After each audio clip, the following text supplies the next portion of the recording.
You're listening to the All Things Geekery podcast. This is episode 20 of season 3, and we're back with another episode of The Mandalorian. I'm your host, Detached. Hey guys, and I'm Victus. We want to welcome all our listeners back to the show.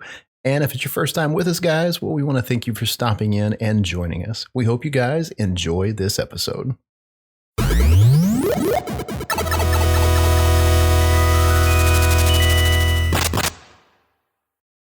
Long ago, in an episode far, far away, we explore the Mandalorian again. Our new miniseries covering the mysterious and also fascinating characters from the Mandalorian on Disney+. This episode, we'll be covering episodes 5 through 8 and discussing what our favorite parts were. I honestly, we ended last podcast on episode 4 and 5, 6, and 7 had already hit. Yes. And then I wanted to talk about them so bad. I did too, but that was already almost a 2-hour episode just in the first 4. So we had to break that one apart, guys. So yeah, like Victor said, this is covering episodes 5 through 8. And if you have not seen the last 4 episodes, then probably don't want to listen, because we will be giving away some huge plot tales and spoilers in this one. And covering them all. Covering all the big juicy spoilers. Yep, really, really good stuff. But I think before we jump into the meat of the podcast, I think just a big thanks is due to all of our listeners out there, because guys, we are at the end of 2019. It has been a long year, I won't lie. I don't know about you, Victus, but this has been kind of a ringer year for our family. Yeah, long year, but a lot of productive stuff, especially from what we've put out and what you guys reports back to you guys have given us and listened to from the episode. So we wrap up 2019 just giving out a huge thank you. We want to state that before we get into the actual episode itself. So again, thank you so much. Yeah, and Victor and I have been talking over the last couple of weeks and just kind of reflecting back on 2019. We really kind of labeled 2019 as the year of establishment for us. And, I think it was fitting. We had a rough start with this podcast when we first kicked things off, because we didn't know really who we were and what we wanted to be, and we were trying to find our identity and place, and I think we've well nestled ourselves into the land of geekery, and you couldn't find 2 bigger nerds to talk about Star Wars and movies and games than you have right here. So if you are a fellow nerd, then thank you for sticking along with us. But I want to let you guys know that 2020 is right around the corner, and we are labeling that year the year of growth. So get ready for a roller coaster ride, guys. Or train wreck. We'll see what happens. Hopefully it's not a train wreck.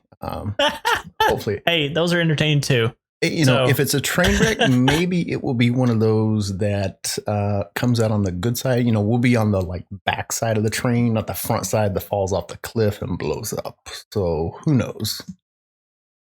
Get your phones ready. It'll happen. But yes, as Tetch said, 2020 year of growth going to happen with our first episode team towards the end of January, beginning of February. And stay tuned for some new things, as we'll be spending a good chunk of January upgrading the content that we bring to you. Re-upgrading, leveling up. Yeah, I was going to go something, and I was like, nope, scratch that. Just upgrading the content that we bring. I think that's a good spot to cue in, the level up ding. That's what we need right there. Good transition music. So for anybody out there that listens to the podcast, if you are excited and are ready to see those kind of things, then just continue to shoot us notes over Twitter. And again, you guys can always email us at podcastatg@gmail.com. And, it's fun to see that fan mail. And, there's been, requests throughout the year for some topics and different things that we've talked about. So it's always nice to hear from you guys. Absolutely. And of course, on that note. Sometimes, we get through the topics, but then we come into topics that are so exciting to talk about that we can't help but cover them. And that is the phenomenon and that we are wrapping up, which is The Mandalorian. Yeah, phenomenon is definitely a good choice of word. The Mandalorian has been one of my favorite shows that Disney has ever put out. It's been a really good piece of Star Wars culture.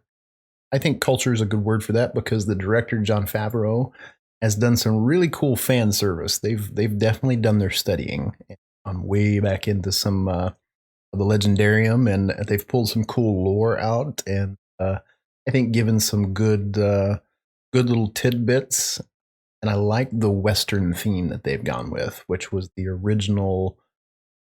If you look back at New Hope, it kind of had that Western kick to it as well. There's a little bit of that in there. Absolutely. Yeah, the whole gunslinger, you could even say it's a Wild West mixed with a little bit of a lone samurai feel with things that take place currently in episodes 1 through 4. See a lot of that forming up. You can kind of predict it's going to take place because of the introduction of Mando. He's now in care of this infant that has graced and dominated the Twitterverse as social media's Baby Yoda. Memes all over the place. Memes all over. Yeah. So we kind of set the stage now. He's still in the care of it by the end of episode 4. He's on the run because he basically defied the Bounty Hunters Guild to rescue this infant, and now he has a mark on him. Or a bounty. Just a bounty on him as the Imperial persons still want the thing. Yeah. So, and that's where we open up right into episode 5. Episode 5 starts in with a massive space battle, which is kind of cool. It's the first one we've seen in the series so far. Yep. A dogfight breaks out between Mando and his Razor Crest and a anonymous bounty hunter. Yeah, it doesn't really give any details about him. I did like the fact that I thought this was kind of cool because it made me think of Top Gun for whatever reason. But the fighter pilot that was in that ship, if you looked at his face mask, he actually had a drawn-on mouth with like these razor-sharp teeth that were in it. So, yeah, it was kind of a cool little callback to. Pilots usually have some type of insignia on their helmets. So he was clearly a pilot of some sort, but more than anything, he was probably another bounty hunter. And they found Mando. I don't know. I thought that was kind of a neat little Easter egg for those pilots out there. It could have been a pilot from the war, and usually those is where you saw the most character come out because they liked to dress up. Either their craft or themselves in a person that they follow, a hero, some story that they've heard about to become that person. So, but we'll never know because that person was then blown up by the Razor Crest. Yeah. No more pursuing ship battles from the side of things. Cool little Easter egg. If you guys didn't notice in that opening battle scene, the targeting software that you get to see on the Razor Crest is actually the same tech that we saw in the first Death Star run in the New Hope on some of the ships. Thought that was a cool little callback to, again, Jon Favreau doing some fan service and pulling some of those little tidbits in from other films. Yeah, he does a real good job of making sure he keeps in anything, the Razor Crest is actually an older model, older ship than the X-Wing class that was brought into A New Hope. Yeah. It was actually fresh off the line tech design in A New Hope. So still seeing the same tech there is really cool. And like you said, good fan service from John, which he does an excellent job of keeping. He pushes the envelopes where he can. Yeah. But moderately, and then comes right back and say, hey, here's more fan service and callbacks to previous Star Wars events. And they've done a good job with the lore, which I've really enjoyed. So And John's just a good all around director. He knows how to make the scenes work and flow together really well. There have been a couple of instances in the show so far that I feel that were it was more just kind of screen time than anything. But all in all, the show hasn't taken away from a lot of enjoyment. It has just been a fun ride. So Yeah, there's been some people could knock it for some points, like some could say this very episode where it took away from the main plot point a little bit. Yeah. In that the Imperials, we saw Bounty Hunter, but what happens in this episode was it was not one of those side points of kind of like he ended up on that forest planet in episode 4. Episode 4. I think so. Yeah. Yep. So I personally I enjoyed each of one. You take each one as its own little scene. Things that play I would kind of play against them is they are short episodes compared to what we are used to in a series. Yeah, they are. I mean, they're what, 40, maybe 50 minutes long? 45 minutes? If you count the recap, the opening, and the credits at the end, yes, they're about 50 minutes. You've probably got 35 minutes worth of show, maybe 40. Yep. 10 minutes worth of credits and a recap. But in most aspects, they covered the story and the point that they're wanting to talk about at that particular instance. So hats off to the director and the team there and story writers, etc. Yeah. On keeping that concise, not feeling like you're missing something or it's too rushed. So good job there. Yeah, I think they've done then go ahead. No, I was just saying, I think they've done a good job of pulling the familiarities of the Star Wars universe in so that people kind of connect with it better. And it's not so new that people don't understand and know what's going on. Like they see these connection points. They see things from books or previous episodes, previous films, even familiar areas. I think has been the best way of tying audience into what they're doing. I think they've done the best job at that. Oh, for sure. And I'm glad you brought that up because that brings up a good point here on the next fan service. And we're going back on history here is Fortune Sans has to go in for repairs. And would you know it, the next closest planet, Tatooine. And if you didn't know, Tatooine is the home of who? One of the most famous characters in the Star Wars lore ever, and that would be Anakin Skywalker. Yeah. Which was really cool because we get to go back to I think he lands in Mos Eisley, if not one of the neighboring areas. Yeah, I think it was Mos Eisley. Which I thought they did an amazing job comparative to when we first saw Mos Eisley. It was really neat. So I mean, we've got some technology now that can make things happen that George didn't have access to back in the 70s when we first got to see Mos Eisley. Yeah, it almost like they completely resurrected the town because you could almost see along the path that he took the areas that was in A New Hope. Mm-hmm. Along the way, even to where it could very well have been the same bar that Ben Kenobi and Luke Skywalker were in when they enlisted Han Solo. Yeah, I mean, that brings up... But it also told of... go ahead. No, it brings up a good point. You mentioned the cantina and, that scene where Mando walks into the cantina and he talks to one of the droids and actually a cool little callback is the bar droid that he was speaking to mentioned that Mos Eisley is no longer home to the Bounty Guild. So the possible ownership and the running of the town that we saw back in Luke Skywalker's time with Jabba the Hutt and kind of the town being run by the Hutts may not even be around anymore.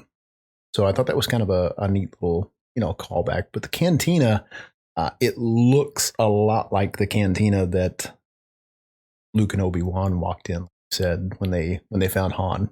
So again, just more fan service, and I think that has been probably the best part of the show for me, is that fan service. It's been cool to see. Yeah. It also kind of showed, going back to Mos Eisley, what has happened since the fall of Jabba the Hutt and the Hutts in that area, though. If you're connected to the lore at all, you know it's always a power struggle within the Hutt cartel. So one falls and one should come in to take place. But still, it was pretty pathetic compared to the livelihood that we saw in the cantina of A New Hope. Yeah, it was dead. There was definitely not a lot of action. Well, and I think another scene that goes back to Mos Eisley has kind of always been an outskirt town, and home to outcasts and different things with the Hutts.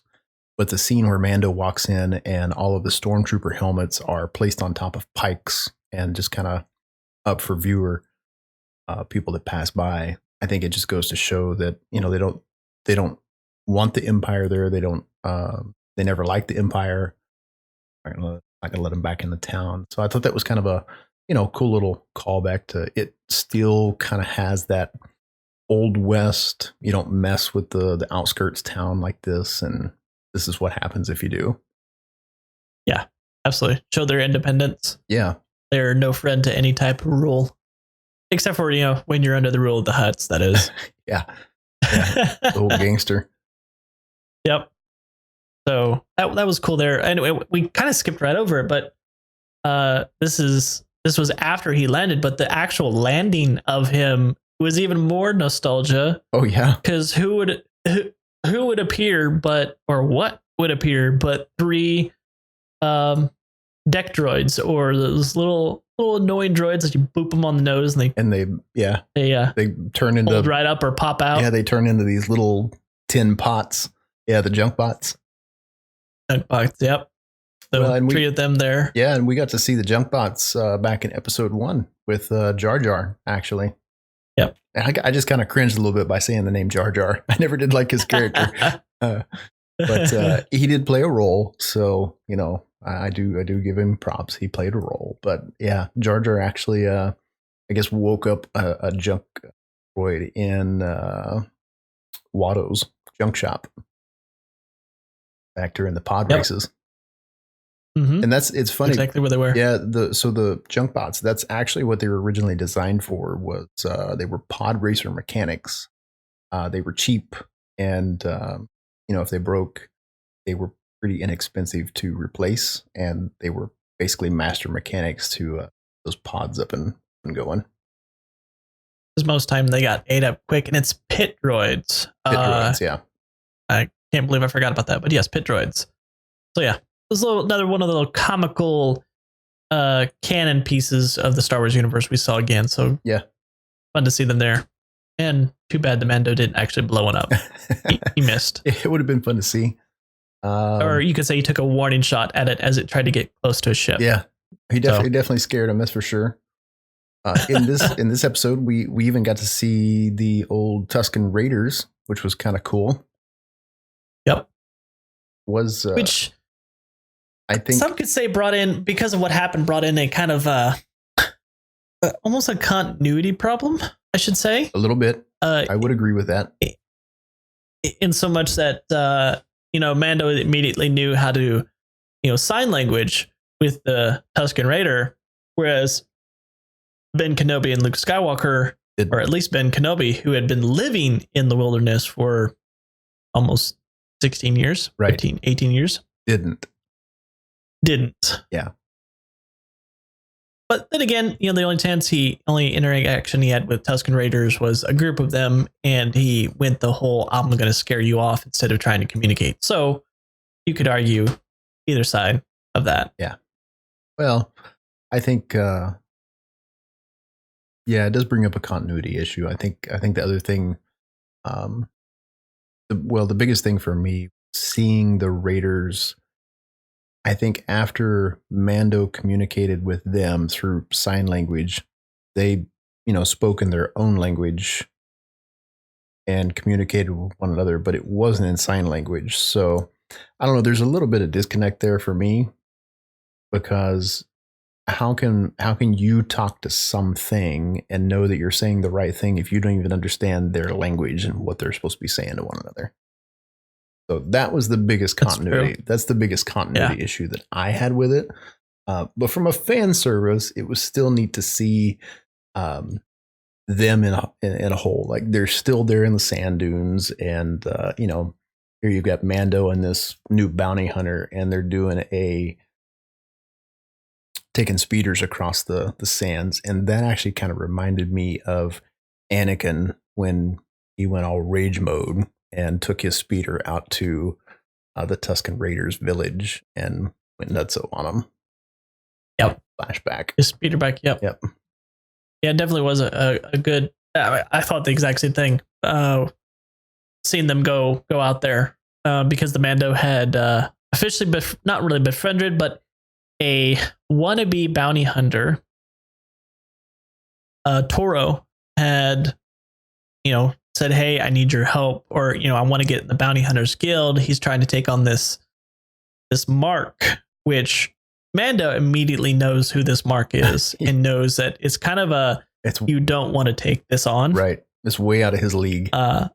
Yeah, way out of his league, and maybe even way out of, could argue it's out of Mando's league, in a sense of how he spoke of her, which was the assassin Fennec Shand, which actually was played by one of my an actor that I really like seeing on screen, Ming-Na Wen, which if you guys don't know who that is, if you guys watch Agents of S.H.I.E.L.D., she is considered the Cavalry and probably one of the most BA characters in all of Agents of S.H.I.E.L.D.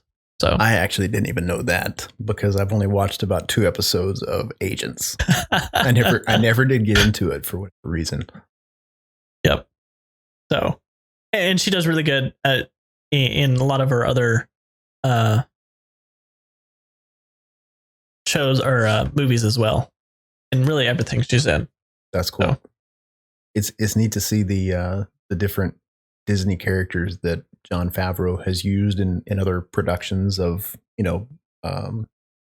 big pieces that they own now. Like you said, Marvel, we've got somebody from that side of things. And then he's used voice actors that have played in the Clone Wars TV series. There's been a lot of cool little tidbits that, if you aren't dug deep into the Star Wars lore, you probably never would even notice it. But it's little things that nerds like me and Victus were like, "Hey, I know that guy. I know that voice." Yep, for sure.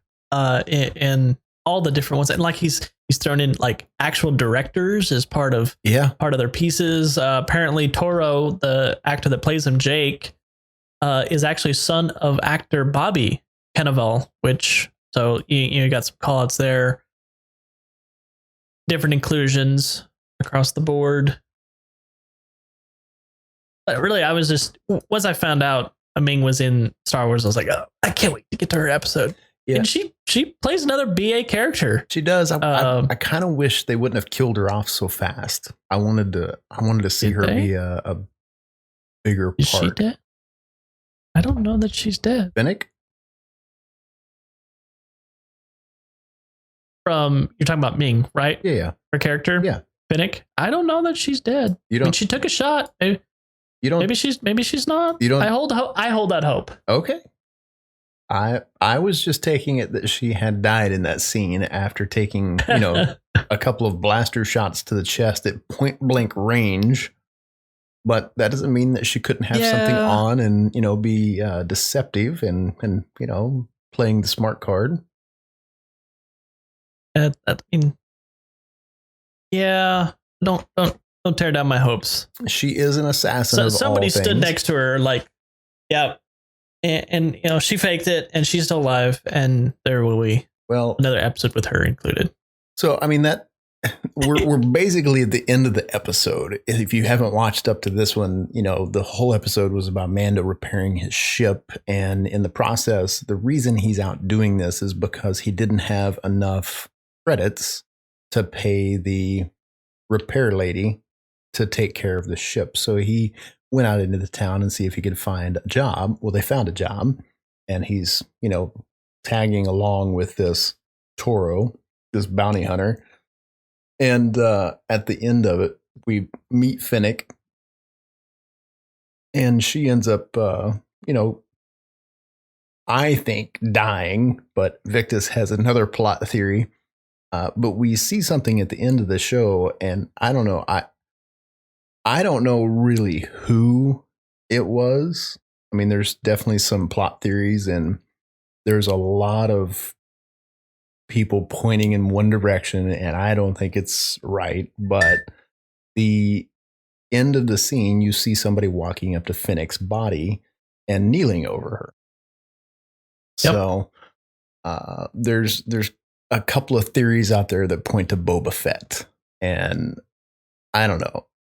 I thought that got retconned, that Boba actually did die in the Sarlacc pit, but there's other theories out there that say that it wasn't truly retconned, and that they found his armor with some teeth marks and some acid burns, like he was trying to be digested, but apparently was spit out. So some people are thinking that that person that was kneeling over her was actually Boba Fett. Yeah, I think. I mean, this is not the first time people have tried to include Boba Fett as different parts of Mandalorian, because he's one of the only, and up until this time that I actually read about it, Mandalorian. He's actually not. Yeah, he's not. Yeah, neither was his dad. His dad wasn't Mandalorian either. And according to, go ahead. Well, you said he's not. The question I've got with that is, where the heck did he get that armor from? That's a great question. And actually, the reason why I'm going to say he's not a Mandalorian is because of a single sentence spoke about by one of the prime ministers of Mandalore, when Obi-Wan brought up to him about a bounty hunter he encountered, Jango.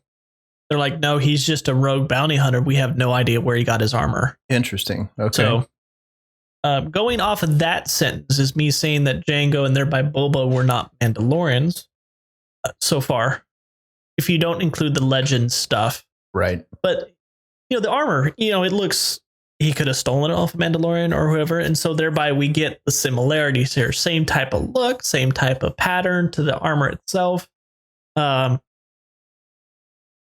It's true. I don't think it is. I think, according to canon and the pieces you can put together right now of actual not legend lore, he's dead. He's, as far as the story goes, he is still digesting over 1,000 years in the belly of the Sarlacc. Right, and that's what I've always taken it as. But we'll see what happens. Hopefully they don't pull Boba back in. I think Boba served his purpose in time, and he was one of the greatest characters in the Star Wars time. But I think we've got new ones. So yeah, lay Boba to rest. Yeah, he would honestly, if he was brought into the story, he would overshadow who and what the Mandalorian is. Like, he would overshadow us tracking along with the Mandalorian. Yeah. As far as a story standpoint, people would be so focused on him. Well, just the things that he did. I mean, he was a henchman for Vader, for crying out loud. Yep. So, well, hired bounty hunter, right? Because he was going to cash in on Han Solo's body and get him over to Jabba. He was. So, I mean, it's not like Vader and Boba were, drinking buddies and, sit around and, talked about all the good old times. But he was definitely a hired henchman. Boba didn't really have any loyalties to anybody. So he truly was his own person. He didn't report to anyone. Cool. So I have no idea, because all we see is boots of whoever walks up to this Phoenix. Okay, we'll go with you, body, as she lay there. So that I don't know. Yeah. And then we see nothing else. So we can go ahead and like cover, we see nothing else of whoever this is for the rest, as far as we know, for the rest of the episodes I mean, to the end of the season. Yeah. I mean, we see this guy, well, could be a girl. I don't know. Could be an alien of some sort. Kneel over Phoenix. I'm going with she's dead. Victus is going, she's playing possum, but whatever, whatever she's doing. We see this scene with the person kneeling over her body, and then credits roll. Pretty much the end of the show. We get a little bit with Mando and Toro at the end. You know, Mando goes back. He pays for his ship for the repairs that were done. He takes care of Toro because Toro actually thought, "Hey, I'll turn on Mando and I'll try to be the cool guy here." And that didn't work out so well for him. Nope. Toro gone. Yeah, Toro lasted for a good 30 minutes in the episode, and he was out. Yep. Smart guy trying to take on a seasoned bounty hunter. Yeah, not so smart. Yep. Not so smart. And I like the fact that they named this episode The Gunslinger. Again, another really cool callback to all those old Western films. If you ever watched any John Wayne movies or any of the old school cowboy films, there was always the old seasoned cowboy that had this up and comer gunslinger that was going to try to make a name for himself by standing out in the streets and taking the old seasoned cowboy on and shooting him down, and it never worked ever. Nope. So yeah, cool callback to the old Western films. Let me, leaves up his chairs with the boots of whoever that owns, and it jumps into another non-main plot episode. So 2 back-to-back there of what's going on. Yeah. But this one was him. Was he? Oh, he was just looking for credits. That's what he was trying to get, some money. Yeah, he was literally trying to get money to repair his ship. That was all this episode was really about. We did get a little bit of some tidbits on Mando. We got to see some more flashbacks from him. But other than that, to me, this episode was truly about him trying to get this child into a safe place, repair his ship, and be on his way. And he just happened to stumble on this assassin who was out looking for him because they found this, bounty, right? Oh, right.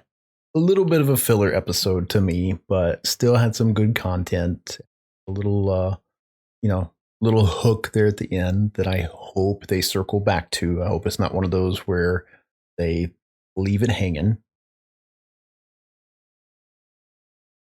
Well, just kind of covering this episode as generic, I think this one was kind of a quick callback to his history of who he was before, or like his before this time that we're now watching him.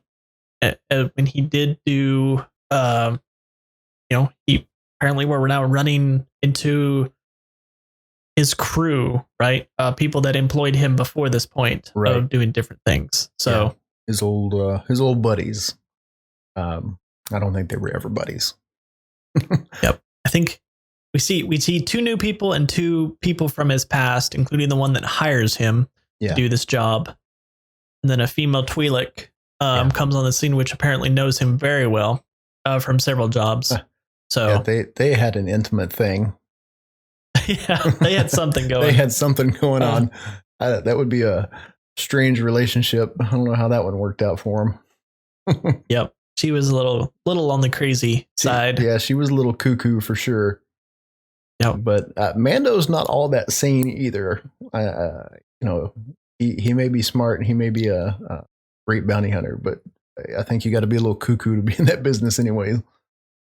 Yeah. So we see him go to this remote station. He tries to set up for a job. The guy brings him in and starts talking about his crew. Now I'll let you go ahead and cover the little tidbits about Mayfield. Yeah. So if you guys have seen this episode, Mando flies into this barge, this giant scrap heap floating through space, meets his old partner, and his old partner's name is Ren. And Ren basically passes the buck to a new character that we get introduced to, Mayfield.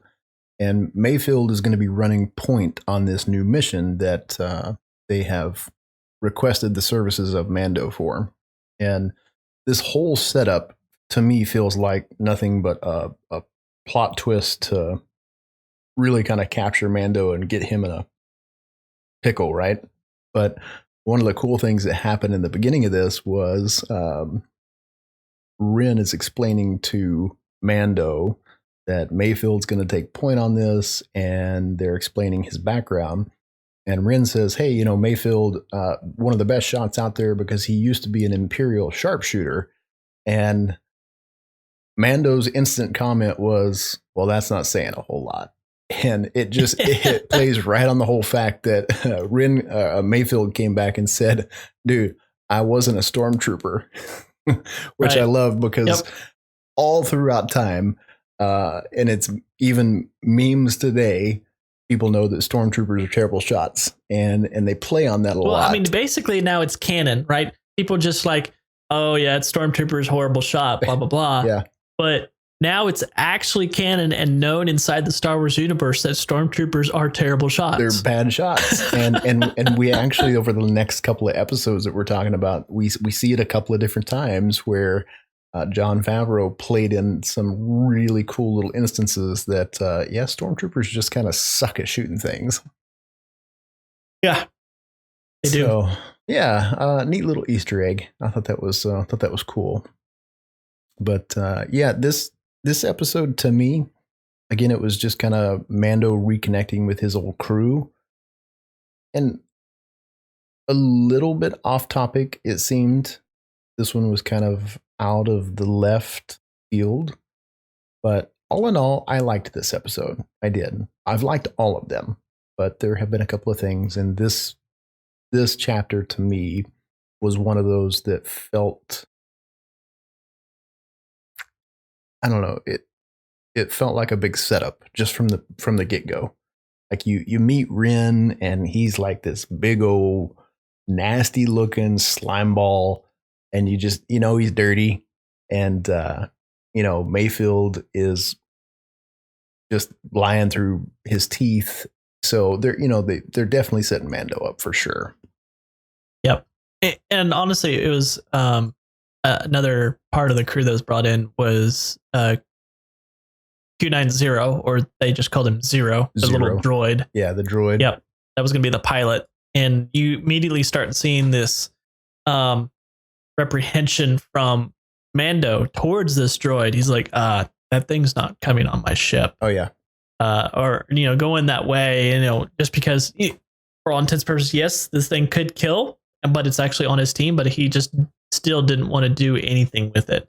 And I think so. I see this episode as a whole builder on the backstory and kind of the character that is Mando across the board. And there's other pieces that play in across the episode too. Yeah, I agree.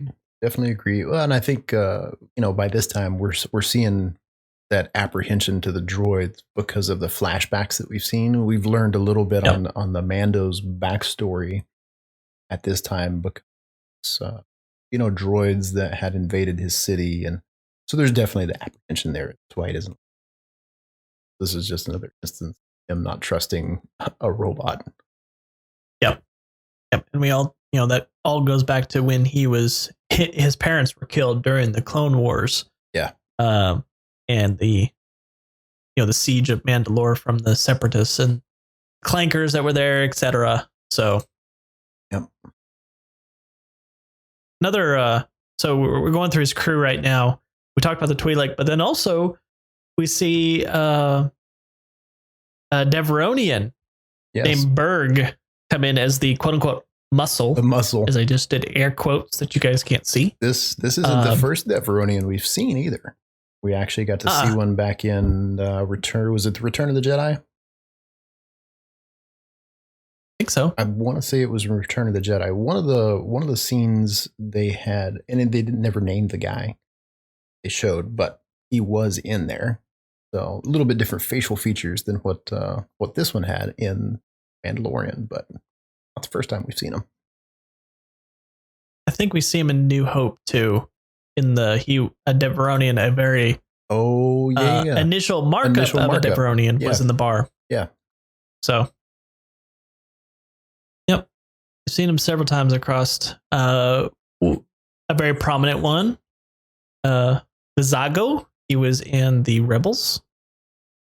Oh, that's right. TV animated show, the animated TV series for Star Wars. Mm-hmm. I remember that. So I never did finish watching all that, but I do remember him being in. Yep, little tidbits here and there. But I think what was most interesting and fascinating that who they got to play this Berg was none other than Clancy Brown. Yeah. So if you watched Starship Troopers, Shawshank, he was in Thor Ragnarok. He's made some iconic movies. He really. I mean, he's an iconic character, and he kind of plays. He puts in those spots where he really stands out. Usually a tall, hulking type of person. Oh yeah, he's huge. I mean, the guy is like 6'5", 6'6" in real life. Oh, fun fact: he played Alec Ryder. He was the voice of Alec Ryder in Mass Effect Andromeda. So the dad. Okay. So yeah, he's a lot of voiceovers too across the realms. Yeah, definitely had some cool roles. He was hilarious in Stormtroopers. Not Stormtroopers. Starship Troopers. It's funny. Starship, yes. Yeah. He basically played the drill sergeant that trained the Marines, which was a perfect part for him. Yeah. He usually gets stuck in kind of that gruff, not a whole lot of feeling, not a whole lot of motion character. Right. So this was another good one where some could say he wasn't allowed to shine as well because he kind of played the muscle part. Yeah. But still, it fit. It really did, I think, in who he was playing. Honestly, the heist goes. There was one part where it kind of gets a little wrench thrown in, where Mando realizes that instead of just attacking a random, kind of got caught up with the enemy, whoever that may be, maybe a random guild, bounty hunter, whatever it may be, this person they're trying to rescue, he figures out they're actually hitting a New Republic prison transport. Yeah. So that's not hard to get onto. Super easy. New Republic. The other cool thing, I shouldn't say cool. The other thing he figured out was this is a basically prison that is it is not manned by human beings. It is manned by droids. Yep. Which is, from what we see in the episode, they have normal mouse droids to alt-right assault droids coming in and protecting the ship, which is very odd for what we've seen in even the Legacy lore. We see them used casually throughout the Legacy lore up until it becomes a necessity again, especially during the Yuuzhan Vong book series of the New Jedi Order. But up until the point, and because of the droids that were used during the Clone Wars, people kind of shy away from them, at least in the story writing and how it's played out. And here it's just like New Republic established, here, ship full of pretty good battle droids. Yeah, definitely upgraded from the clankers we see during the Clone Wars. Oh yeah, heavily armored. Yep, definitely packing some firepower. And we got to see some cool stuff from Mando because the rest of his crew, the bounty hunter team, kind of hides around the corner looking at these things, going, "Well, don't know really what we're gonna do." And here Mando comes, taking on all of them by himself and wipes out, I don't know what, like 6 or 7 of them. I think there was 4 in that particular hallway, and also he takes them all out. A little rough spot here. He does take a punch or two, but he is able to eliminate all of them. And Mayfield actually is like, okay, this guy's pretty impressive. Yeah, and then has to remark, make sure you clean up your mess to the Mandalorian. Yeah. But it does show that Mandalorian is able to hold his own in any scrap, come into any fight. He can figure out how to take it on. He's very resourceful. quickly. Definitely resourceful. Yep, resourceful. So, yeah, I think it was mentioned before this point, but it really was solidified here that we figure out the age of the Razor Crest. Yeah. The ship that Mandalorian ship apparently predates Imperial and New Republic. So maybe during the time of towards the end of the Old Republic, possibly even before the Clone Wars, it existed. Yeah, probably. Well, it has the same body style as some of those transport ships from the Clone Wars. So this may be some of the early models of this thing. Like, it's no longer on the grid, and that's why Mando was chosen. That's why Rin reached out to him, and that's why they got his ship. And that was actually mentioned in the episode when Rin was talking to him. Yep. They brought him in, and like, the code here is we don't ask questions. And they got to mentioning that, you've got a ship that's no longer on the grid of the Republic or the Imperial side, and that's kind of when you saw the click with Mando of, that's why you got me here. You didn't need me. You needed my ship. You needed my ship, and you're just bringing me along, and that's when I knew it was an absolute trap. Yeah, so I agree. I was like, they're gonna do something. Yeah. And there was like pretty good giveaways. They were whispering and the side glances with the Mando's back turned. Yep. So, but unfortunately, Mando didn't see any of those, and thereby, when they finally rescued what come to be the brother of the female Twi'lek, they immediately kicked Mando's butt right in the cell and closed the door. Yeah. So, yeah, and take off running. Yeah. So I guess good plan. The whole plan was to lock him in this New Republic prison transport held by droids. Mm-hmm. Good plan. It definitely backfired on him, though, because big time. He's the best bounty hunter around. He found his way out, and then it was funny because he kind of played with him, by shutting all the doors, turning the lights off, screwing with him, and it was cool because at the end of the show, I thought he had killed him. But I did too. I thought, okay, wow. Yeah.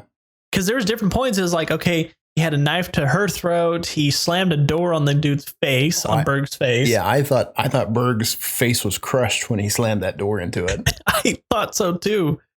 Then Mayfield, he doesn't really show what happens to him, but it kind of plays into another horror where the light starts flashing. You see the Mando kind of slowly walk up behind him, and Mayfield realizes, lets out a cry of no. Yeah. That's all we know. Yeah. Then Mando's after the final guy. Yeah, the brother. Doesn't shoot him, but kind of works out that, he takes him, he quote unquote, he thinks he convinces the Mandalorian to bring him safely back to Ren. Yeah. Well, he did. He did. Absolutely. With a twist. But during the little scrap, they had inadvertently let a single human occupant of the ship activate a distress signal. To the New Republic. So they knew New Republic. To the New Republic. So they knew firepower was on the way to blow them because this was a max security prison transport. And they're like, well, we'd rather not let anybody get out, so we're just going to blow it up. Yeah. So they knew time was ticking, and they get back, and we knew a double cross was going to happen. Oh, for sure. So Mando plays against them. He's like, Ren's asked, where's the rest? And Mando's like, no questions asked. They kind of leave with the whole understanding. He gets back in his ship, takes off, and Ren's like, get him. Right, deal's done. All right, we're going to take this Mandalorian out. So, and come to find out, Mando had put the distress beacon inside the dude's back pocket. Yeah, so it's cool because the New Republic had sent these 3 X-Wings at the end of the episode. So Yeah, like you said, double cross. X-wings end up showing up, blowing the barge up, and the end of the episode, you see his old crew stuck in the prison cell of this New Republic prison barge. So instead of killing them, he locked them away together in a prison barge. Thought that was cool. Yep. So it could sum up either his character of he gets just desserts on people that tried to imprison him. So instead of killing them, he's just like, just gonna lock you away. Yeah. Aha. Karma. Or that is playing into his personality. Whereas if he doesn't have to kill, he won't kill. Because we already see that with that person that was that lone person officer as part of the bridge. Mando's trying to diffuse the situation by talking him down, saying, we just want this guy. We'll be gone. Yeah, he doesn't want him dead. He doesn't want him dead. Unfortunately, the Twi'lek kills him. But we see that character start to show out there. And even more so when he doesn't kill any of the people that just backstabbed him. Yeah. Yeah, it was definitely a good episode. I enjoyed it. Like I said, a few fillers here and there, but I really enjoyed it. Well, we can't leave this episode without calling out the greatest part of the episode was Zero, unbeknownst. They'd found out that the Mandalorian was taking care of this. They didn't know what it was, but Baby Yoda, the thing, yes, and the child, the thing. I don't think Zero realized it was there either, but he was trying to guide everybody back to the ship while the Mandalorian was hunting them down. But then Zero realizes there's something else here. Yeah. And so he starts hunting it throughout the ship, and we figure out that Baby Yoda can actually hide very well. Zero finds him, raises his blaster to go shoot Baby Yoda, and all of a sudden you see his chest explode. He raises blaster, and then Baby Yoda just kind of reaches out his hand to try to do something with the Force to him. And his chest explodes, and Zero falls over. And then Baby Yoda just looks at his hand like, wait a minute. Did I do that? How did I do this? Yeah. But it was actually the Mandalorian shot Zero in the back. Yeah. Because he had just got to the ship. So yeah. I bust out laughing when I saw that. Yeah, I really did. Those kind of comedy bits, and they're put in such crucial areas too. Episode 7 and 8 had some really good moments that were around Baby Yoda as well. So, but just want to make sure we included that in there because that was it was kind of a cool little awesome. Yeah, it was a good way to send off the episode, and I think we've had a really solid 1 through 6. It set a good foundation. A lot of people have seen, what Mando can do. I think honestly, Chapter 7 and Chapter 8 really brought the show home. Just kind of set the tone for what they're going to be doing in season 2 to me. Oh, completely agree. It was it immediately starts off with a reconnecting of all the areas that the Mando had been through back to one point. Mainly because he's now trying to clear his name because he's been given an offer by Grief to, hey, the Imperials are here. They've basically taken over the place. We now want to enlist your help. Bring the kid as bait. Once we see whoever has the current bounty on him, then you can just kill him. And your guild debt will be wiped. So he'll be welcomed back into the guild as, a bounty hunter. Right. So he knew it was a trap. Oh, absolutely. He knew it was, and you could see that from dialogue, but it was a trap that had to be strung for something that was too good to not do. I think, like you said, he knew it was a trap, but I think he also understands the importance of this Baby Yoda child that we have in this show. So for whatever reason, the Imperials are after him and want this kid. So he knows it's important, and I think up until this point, he's just kind of been bonding with this thing. That he's given him toys, and he's kind of become dad almost, which has been kind of cool to see. Yep. So, yeah, I think Mando is doing the right thing. We get to see Cara Dune back in Chapter 7 again. She has returned, which is cool. Like they're kind of making her a little more mainstream and giving her some screen time again. So, she was a shock trooper. So she's kind of BA herself and has done a lot of butt kicking in her day. So Mando goes. Well, that and go ahead.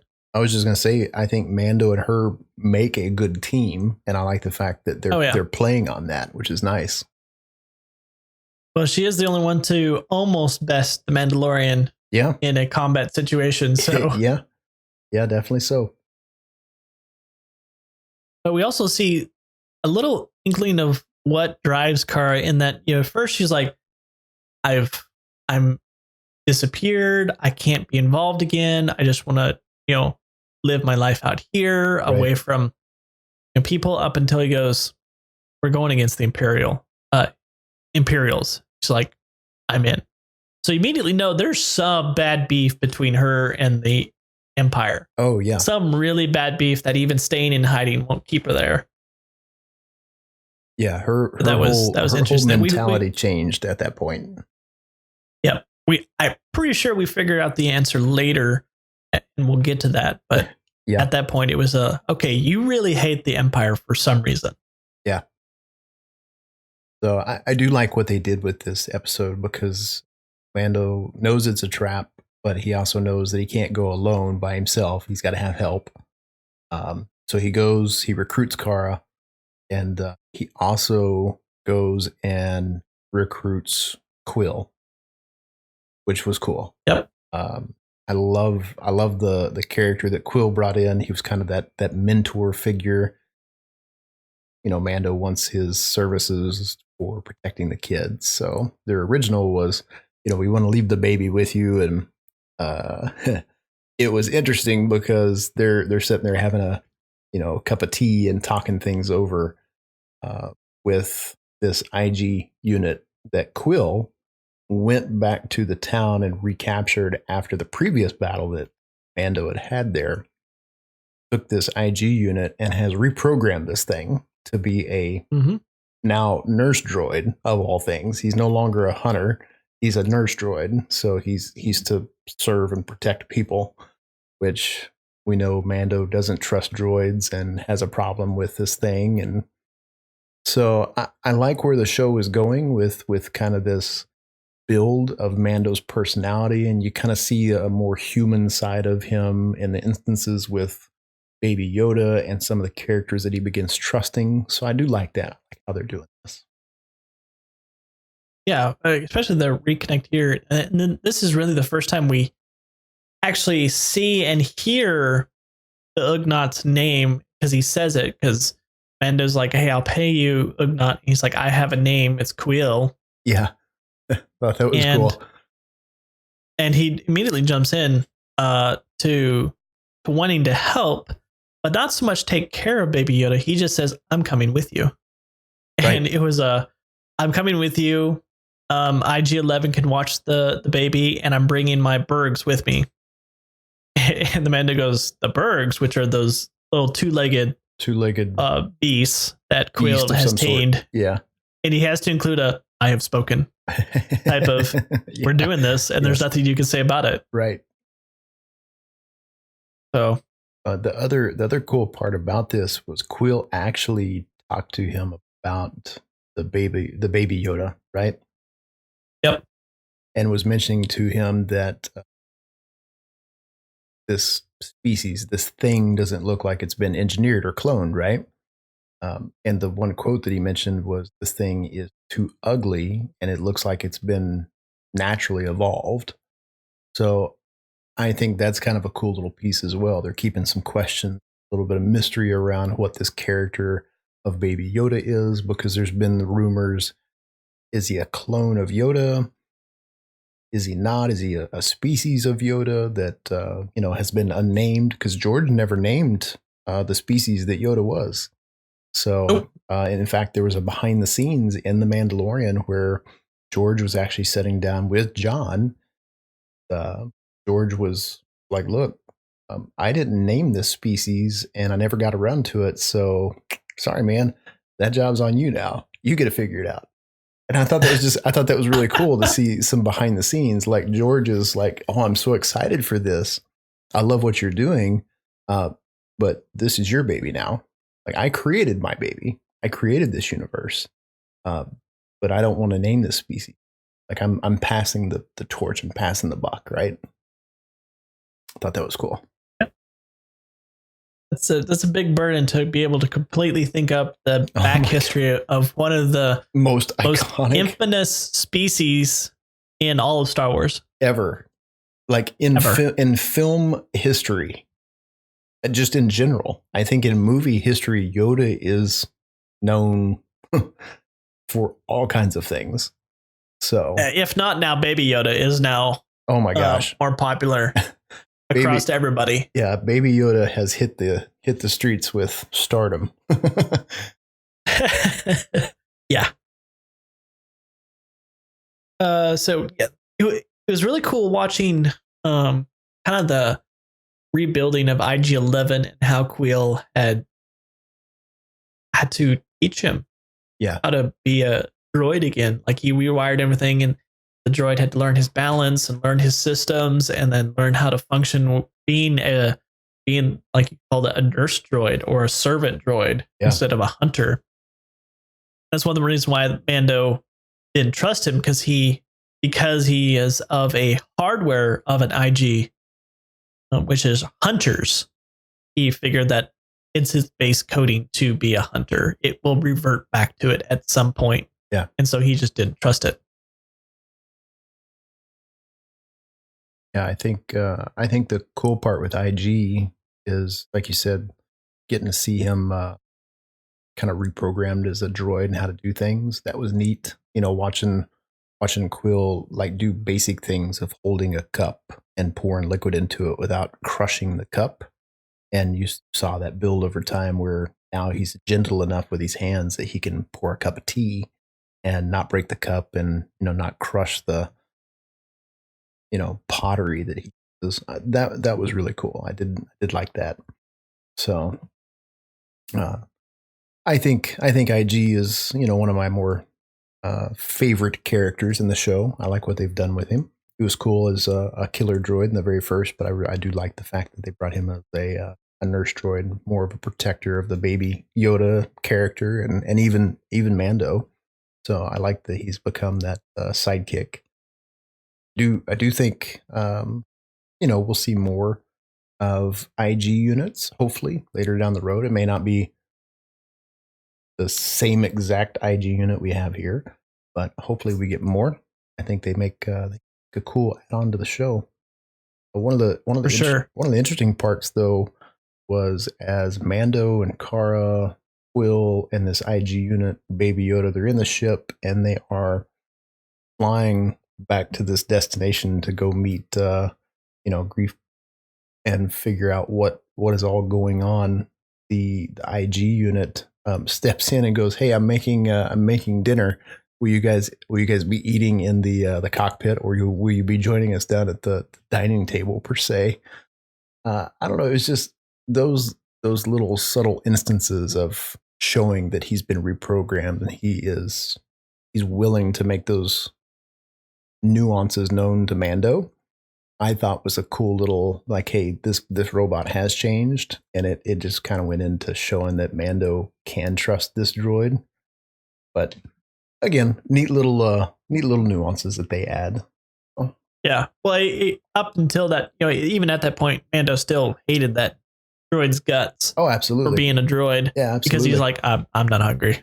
Like, I'm not, because you are serving it, I'm not going to eat anything. Yeah. So I think right before that, when we were just panning to the ship, and this is kind of debated across kind of the lore people of Star Wars, is Kara and Mando were having a friendly arm wrestling match. Arm wrestling match to see what's to cake it. Props to Kara for holding her own. Of course, she's a shock trooper. Right. So, they were having a friendly arm wrestling contest, and Baby Yoda's sitting over there and apparently thinks they're actually fighting, because next thing you know, he is actually force choking Kara, which is, I think, an odd thing to have at that point. Also shows his kind of innocence of using the Force. Yeah. Because he knows he has access to all these abilities. But some say using Force Choke is a dark side ability.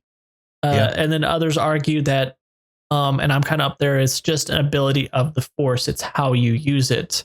His was innocent. His was trying to save his friend, his, Mando. Right. And we even saw Luke Skywalker use the same thing in Return of the Jedi. So, yeah, good point. Still kind of up for debate of how you want to look at that. But it was, well, if you really want to get into it, it's kind of weird that he would see her as an enemy, being that she's been around. She's been around. They were on the Force planet, fighting off the Raiders. So yeah, I don't know.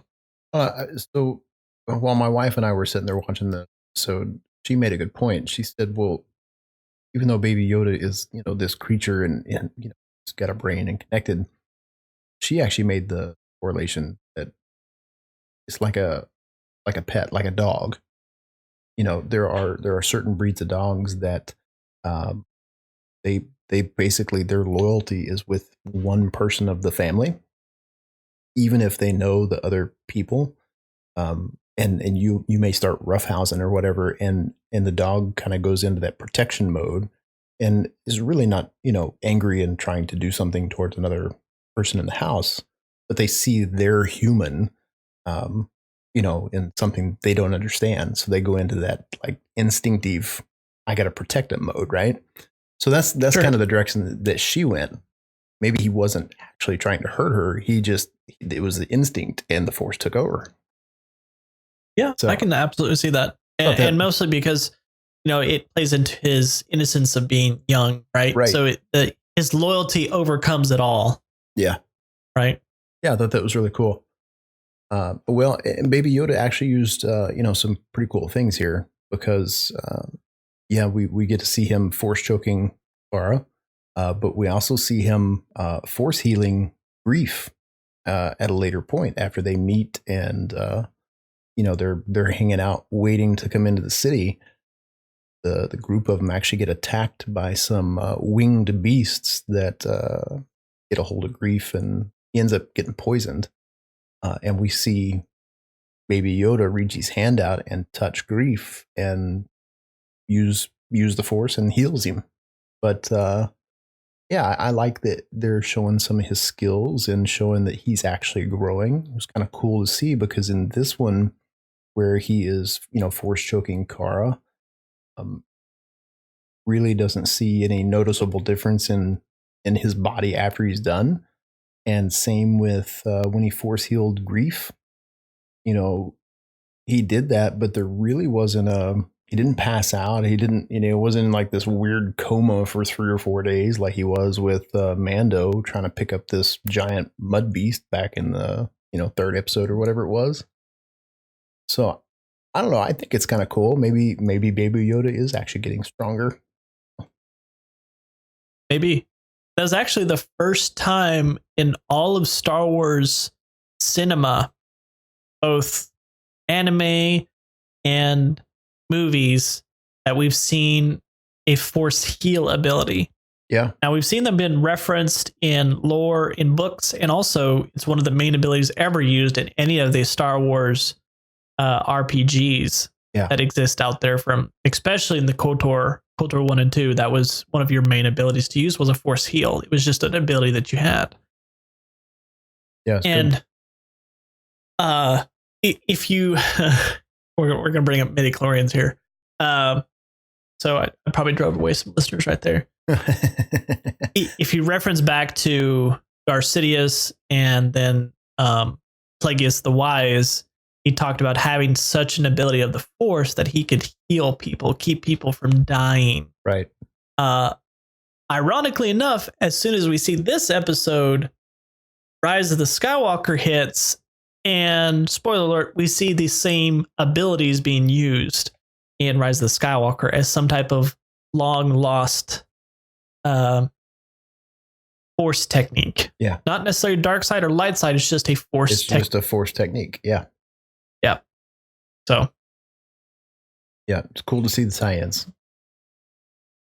Yeah. So I agree with you. It does seem like Baby Yoda is getting stronger to be able to use his abilities more and more. So he, and that particular part is what brings grief over to the Mando side, because up until this point he was planning on betraying them, and taking the prize back to the Imperials. So he takes out his 2 bounty hunters that were with him, and they devise a plan. Send the baby back with Kuiil to the ship to take refuge while they go in and trick the Imperial to carry out the original objective, which was just to kill the Imperial. But they realize they're kind of in over their heads, because more and more backup is there for the Imperial side, more and more stormtroopers. Right. Yeah, and then a twist. Yeah, they learned that this Imperial officer that they've been speaking with and had the original bounty on Yoda is not actually the main guy. I wasn't expecting this twist. Really, I wasn't. I wasn't either. This was a nice little surprise, because we actually got introduced to a brand new character, and name is Moff Gideon. So yep. Which, as far as the lore goes, he's an unknown Moff. Yeah. Which, for those out you that don't know, Moff is actually a very high status in the Star Wars universe. Extremely high. You even have Moff Tarkin before he became a Grand Moff, right before he died on the Death Star when he was first blown up. But so either this guy got it after the fall of the Empire or during, but he is of a very high status. I'm guessing that Moff was around when Tarkin was. I'm pretty sure that Moff is probably a successor of some sort. Possibly. I think it's more of a ward station. Yeah, probably. I don't know. Just from you look at his age, I'm thinking age-wise, he may have been around back then. Yeah. No background on this Gideon, so he hasn't been mentioned anywhere before. Yeah, I wasn't able to find anything on him. So I'm really, really excited to see what they do with this character. He's kind of hardcore. How very, and especially the actor that plays him is he's another one of my favorites that I love seeing on screen, because he's played in several aspects, and usually is the very at first kind of arch villain of it, and then he gets knocked down in status, and so then he kind of realizes, oh, I need to kind of play both sides. He's very fluid about where his stance is with, is he evil, is he not? I've seen him play that kind of role a lot, but if you watch The Walking Dead, he plays in that. He does, and he's good at it. A notable little tidbit that I kind of like is mainly coming a big Destiny fan, is he played in one of the very first trailers for Destiny. Yeah. Destiny 1, which I still go back and listen to just because he's his voice is really good for reading out stuff. Yeah, he has an iconic voiceover voice. Yeah. Good. Voiceover voice. Voiceover voice voice. Voiceover voice voice. Let's see. In that episode. Oh, then there was a type of trooper we haven't seen since Rogue One. Well, that was when we first got introduced to him. Was Rogue One? Yep. It's the Death Troopers. If you guys remember seeing those, the all black, kind of towering. Anyways, from the lore and stuff that is written about the Death Troopers, they actually talk about them being very large and towering over their enemies. Some of these troopers, they're talked about being 6'8", 6'9", which is huge. Yeah. Yeah, which in legend lore, they were most times modified either mechanically or bio to be larger, to be more impressive, to be more intimidating, more effective at their work. But what we've seen so far is more of a trooper that is on the lines of very, very highly trained, seniored. Think of it like Navy SEALs of elite stormtroopers. Yeah. Yep. So, and you can kind of tell that because there's only 4 of them. Yeah, there was 5 of them. 4 or 5 of them that came in, and there was 30 or 40 stormtroopers. Yeah, the 30, 40 surrounding him. Right. But so yeah, they get basically the Moff Gideon orders the entire little cantina that they've held up and shot, filled full of lasers, and takes out all the other stormtroopers that were with this Imperial officer and the Imperial officer, but not killing the Mando or Grief or Kara. And so they're holed up in there. Imperials are outside, and Mando continually calls out to Quill to make sure he's made it to the ship. They keep panning back and forth. But unfortunately, and this was like, oh, you cannot leave on that. The final scene of the episode is, ugh. Yeah, the ending of 7 kind of sucked because I really liked Quill. Yeah. So yes, and spoiler. You guys can tell. Quill dies. Yeah, Quill is now dead, and Baby Yoda got captured as well at the end of this. Yep. There were 2 scout troopers that kind of intersected a transmission between Mando and Quill. So they hopped on their speeders, took after him. They got Quill, got baby Yoda. So yeah, Moff means business. He showed up with full force, all guns blazing, killed his own people to make a point, and has basically, showed the muscle, right? Yep. So yeah, Moff was a really cool surprise. I liked what they did. Yeah, definitely. So we had to wait a week and a half for that episode. Yeah, before we can see the next one because of the timing when 7 came out and of when Rise of Skywalker came out to the theater. They didn't want any overlap, so we had to wait an additional few days because they pulled 7 back from a Friday release to a Wednesday release because of this Rise of Skywalker film was coming out on that Friday, and they didn't want any overlap, which was funny. So yes, had to wait a week and a half for 8, which felt like forever. Oh, it did. 8 though was my favorite. By far was my favorite. We got so much in 8, so many things. And again, right back to Jon Favreau being funny with his Easter egg call out right here when those 2 scout troopers picked up Baby Yoda. Of course, they killed Quill, picked up Baby Yoda, and on their way back in, they had orders to basically stop before they came into town and get clearance if everything was good to bring, the package in, Baby Yoda. So while they're sitting out on the sand, they had this witty banter back and forth. One of the scout troopers kept looking at the bag that Baby Yoda was in, saying, "Well, we got to make sure he's been fed and taken care of." And the other one's like, "Well, you just want to look at him." So it was basically an episode of Cops, but with scout troopers, with scout troopers and a Baby Yoda. And so yeah, while they're sitting here waiting, The one's frustrated because the other one won't let him look at Baby Yoda, so he pulls out his blaster, and there's this piece of trash, scrap metal, laying out 10 feet in front of him off his scout bike. So here he is trying to blast this thing in the sand, and he can't hit it for anything.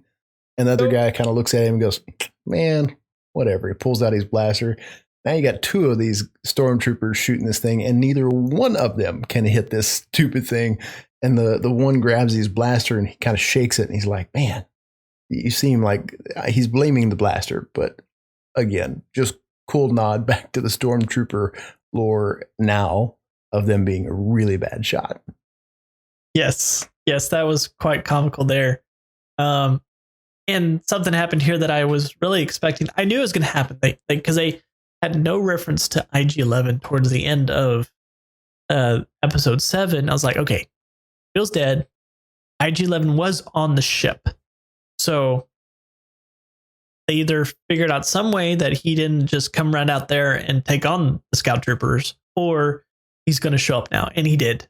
He shows up there because what was it? Oh, the second stormtrooper finally, or the first stormtrooper finally let the second see Baby Yoda, and they're like, "This is it?" No, he kind of reaches out a finger. Bad idea. Baby Yoda bites it. Well, Scout Trooper kind of punches the bag that Baby Yoda's in, and then you see IG-11 just kind of stand there and go, "I request that you stop that." Yeah, something like that. Yeah, it was very subtle, very which polite. which was funny. Yeah, very polite. And so far, and he's like, "Hey, I need you to return that over to you," and he just, no things about it. He just takes them both on, and eliminates them. So, and then takes off. What at first I thought was really weird. He takes off with Baby Yoda towards the settlement. Right. Yeah. Gets there, and yeah. The instant thought that I had was, well, crap, he really is bad, and this whole programming thing didn't work out, and he actually reverted. I thought maybe the Imperials had gotten a hold of him, and he was really bringing, this package in. That was my first thought when he started coming into the settlement, the town. Yep, I agree. Yeah, I thought it didn't make sense that he was bringing it into town, but it may have been just like he needs to get them all together and rescue everybody else type of situation. I don't know. Either way, he basically blasts his way into town and takes out so many stormtroopers along the way. Takes out the front guard all the way through the halls, and this gets everybody distracted. But it just shows that from the firing of a droid is much more precise than a stormtrooper, because he is like spot on with either speeder bike shots or his blaster shot. Yeah.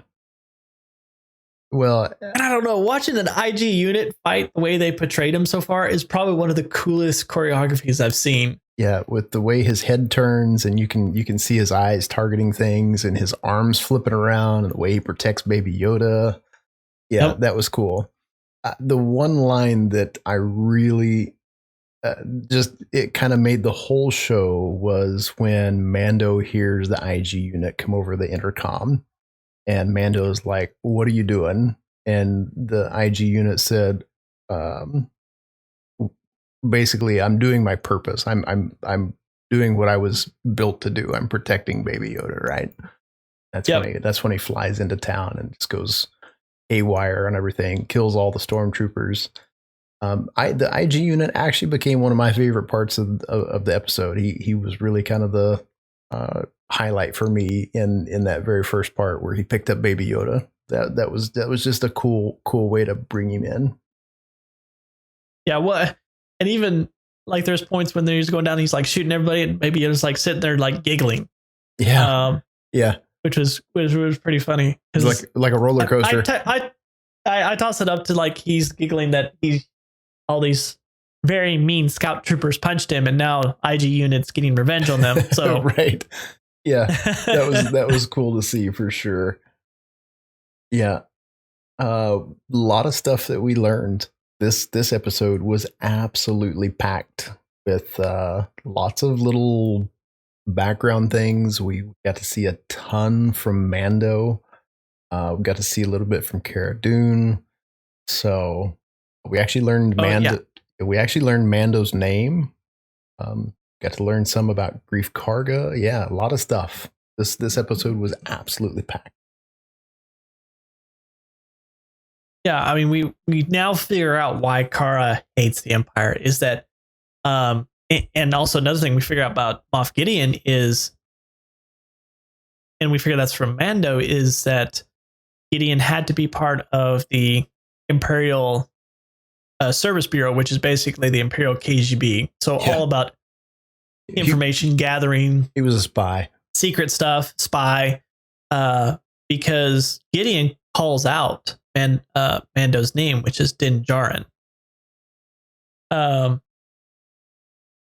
he's like, the only way he could have known that is during the siege or during the occupation of Mandalore, and the only reason, he linked the dots very immediately. I could chalk it up a little bit too conveniently that he completely understood this was Moff Gideon. Kara knew who Moff Gideon was, right? But it was a little jump for him to immediately link him to that, unless he was the only Moff over that. So you could put that in there. There you go, and fill that little nuance. Maybe he was. I mean, it was even talked about that Moff was wanted and known for war crimes against the people. So I don't know. It just seemed like the flashbacks that we got of Mando seemed to be a very young boy. Maybe, I don't know. He looked like maybe he was 7 or 8 years old. So during the attack, the clone Siege War of Mandalore. Attack, the Siege of Mandalore. Yep. When all those droids and stuff were coming in, he didn't look very old. But we get to learn that that's why he has that hate for the droids. We get to learn his name. We learn that he has met Grief Karga, or not. Not Grief Karga before.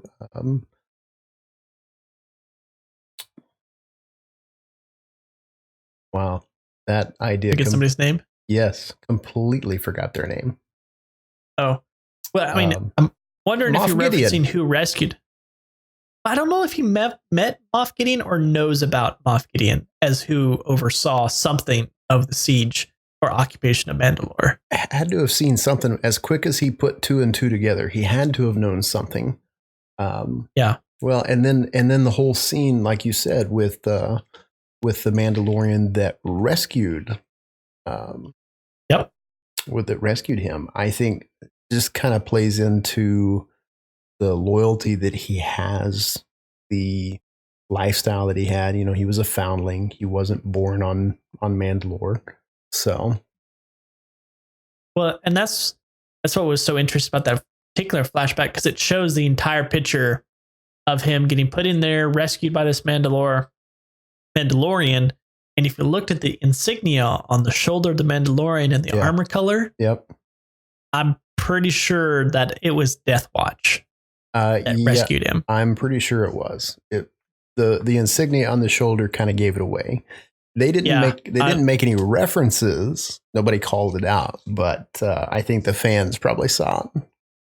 Yeah, any of those that were tracking or had been following like Star Wars Rebels, I think it was called out the same with Star Wars Clone Wars. One of the most radical units of Mandalore and groups of Mandalorians was the Death Watch. Yeah. So they really, some people would side with certain like the Prime Minister and the Clone Wars wanted to side with the Republic, but the Death Watch wanted to keep them separate as their own, and very radical, very, very pro Mandalore and everything you do.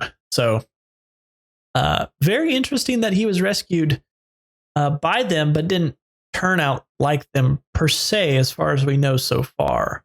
Yeah.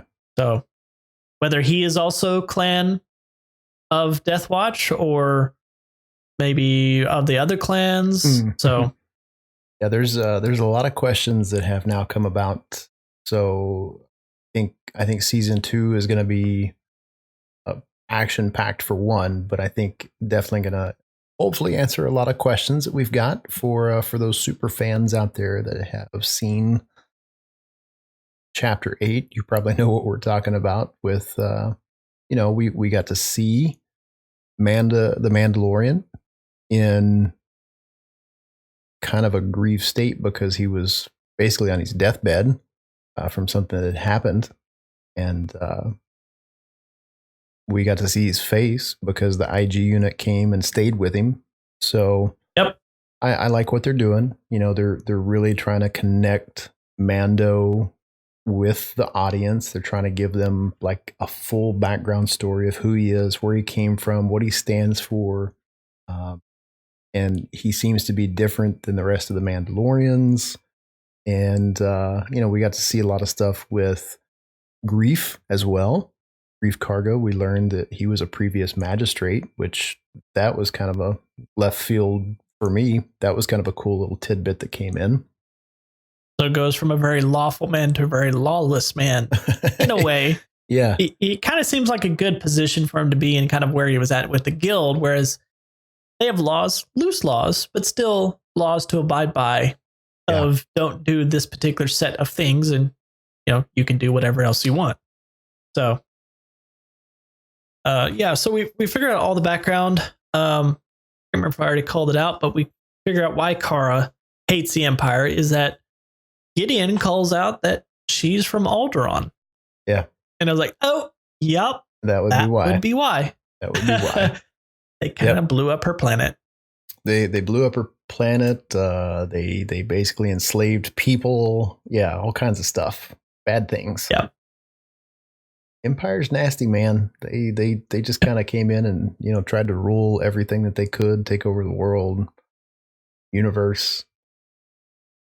So yeah, I really want to see where they go with Gideon. Really, how bad is this guy? Really, what has he done? And I don't know. What's interesting that people immediately assume that he's like 100% bad, but the actors come out and said, don't judge him to be of that type of caliber, right? Of the bad, of like evil. Like, he has an agenda. He's not necessarily bad. He just, wants to achieve a certain goal, right? And he doesn't like people being in the way. So yeah, well, and he's got the tools to be able to kind of plays those. into. Right. It also plays into that if he knew Baby Yoda was away, why didn't he just torch the entire building? So there's some other things playing in there. Yeah. About his objectives and how to execute them. So. Yeah, I think a lot of stuff to play in. You actually made a good note here. Really, the one person that we haven't seen a lot of backstory on yet was Baby Yoda. We've learned a little bit about him. That he's presumed to be about 50 years old. That's really the only backstory we've got on him so far, and we see a little bit of his Force use and kind of him growing in relationship with Mando. But that's about it. So. Yep. It's odd that because the Gideon says he's more to me than you know. So there's something about that he knows about Baby Yoda, or maybe he has come into contact with Baby Yoda before this. Something's. Well, and that comment to me really brought the question in again for the whole cloning thing. Is Moff Gideon doing something with cloning? Has he gotten a hold? Is that why Baby Yoda is so important? Are they trying to clone Baby Yoda because they know he has Force abilities? I don't know. I'm really, really curious to see where they go with it. We'll see. Hopefully we'll get at least some indication of that come season 2, which is actually not going to hit until next fall. Yeah, we've got a year. Yeah, we've got a year. Just torture me. It will be. Yeah, definitely will be. But hopefully, we can't leave this episode without the last big reveal. Oh, this was huge. Huge, like Yeah, one of the biggest reveals in Star Wars ever. Yeah, except second to Baby Yoda. Second to Baby Yoda. The continuous storyline of this item, and just gonna say it, is that Gideon has the Darksaber. Yeah. Which, for those that have followed along with the storyline of Mandalore, basically always went to, and the Darksaber, origin story of Darksaber was the lightsaber created by Vizsla, which is the last name, also and Vizsla, which is the name Tar Vizsla, the original Mandalorian Jedi. So created by that Jedi, and then was handed down as kind of a stake to the rightful ruler of Mandalore, of whoever had the Darksaber. It basically became their scepter, per se. Yep. And their kind of claim to power. Yep. Claim to the throne, per se. So seeing that, it was like, oh, yes, they're going to have something involved with that. I don't think that Gideon is of Mandalore or Mandalorian or anything like that, has anything in relationship to him, but he somehow acquired his hands on it as a trophy. I'm going to put it as that. Right. Kept it with him, but it's going to play into somehow either the Mandalorian gets it or something about using it to reclaim Mandalore to some aspect. Yeah, definitely curious to see what they're going to do. It would be cool to see if they had some flashbacks of Tar Vizsla as well in there, but who knows? Who knows what they'll do with it? Or how they'll bring all that in. Good way to end it. It was also a good ending to the actual season itself. It wrapped up a lot with the initial storyline of the Bounty Guild. He's now squared away with that. It opened up the whole thing with the Imperials and this Moff Gideon that's still going to be hunting them. And now that we know he's basically part of the ISB of that universe, he has a lot of very scary resources at his disposal, I would assume, at his disposal to be able to track the Mandalorian. Yeah. I see him being very involved next season. Oh, definitely. Yeah, definitely. But we got a year. A lot can happen in a year. Got a year. So that's going to be our end of 2020 episodes, back to back of next year. Next year. So Christmas and New Year's 2020, we get to talk about chapters, whatever they end up doing. It'll be season 2 where they end up doing it. Yeah. Going to be fun. Going to be good. Be fun. But that wraps up this end of 2019. It is crazy. 2019 is done for. We've only got a few days left, and it is officially 2020. Crazy. 2 days. 2 days as of this recording. Yep, 2 days as of recording right now. So I guess with that being said, guys, we just want to thank you again for all of the support throughout 2019. You guys are absolutely amazing. And I just want to say, whatever you guys get up to for the rest of the year, I hope you guys have an amazing new year. Definitely looking forward to 2020 with you all. Absolutely. And throughout the year, just thank you guys for the support. We're just a couple geeks that like talking about all things geekery. And we enjoy, and we greatly appreciate that you guys enjoy listening to what we talk about. So if you did enjoy this episode, be sure to subscribe to the All Things Geekery podcast with any of your favorite podcasting apps. Drop us a review on iTunes or Spotify. And for me personally, guys, I will see you in the next decade. The next decade. Yep, the decade is done. And with that, guys, you can also find us out on Twitter. You can connect with me. That is at detached with an X before and after the name. You can also connect with Victus, and that is at VictusATG. And you can also find our shenanigans on our podcast Twitter page at the ATG Cast. And make sure you guys reach out to us. We love hearing from you all, and we will be on the lookout for anything that you guys want to talk about for the 2020 year.